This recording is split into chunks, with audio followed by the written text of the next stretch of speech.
তোমাদের আগের একটা ভিডিওতে বলেছিলাম যে আমি স্নান করে পুজো করে মানে প্রত্যেকদিন ঠাকুর নাম লিখি, মানে শ্রী শ্রী দুর্গার নাম লিখি। তো মাঝে মাঝে ভাবি যে মানে কিভাবে লিখি সেটা তোমাদের সাথে শেয়ার করব। মানে আমাকে অনেকবার বলেওছে অনেকেই যে কিভাবে লিখি বা কতক্ষণ লিখি, কতগুলো লিখি। তো মানে লেখাটা শেয়ার করবো ভাবি, কোনোদিনও সেরকমভাবে করা হয়নি। তো আজকে ভাবলাম যে তাহলে চলো শেয়ার করি, দেখো কীভাবে মানে লিখি।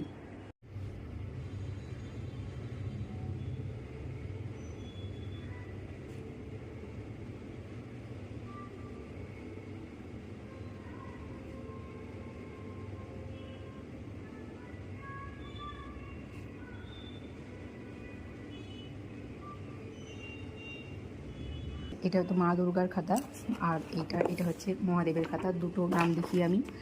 আর তোমাদের কেমন লাগলো অবশ্যই আমাকে জানাবে। আমার তো খুব ভালোই লাগে লিখতে।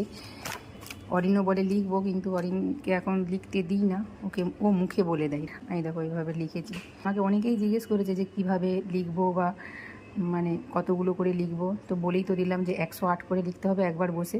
108-এর বেশিও লেখা চলবে, কিন্তু 108-এর কম লিখে উঠলে ঠিক নয় আর কি। এবারে যদি তোমার খুব এমার্জেন্সি থাকে তখন তুমি উঠতেই পারো।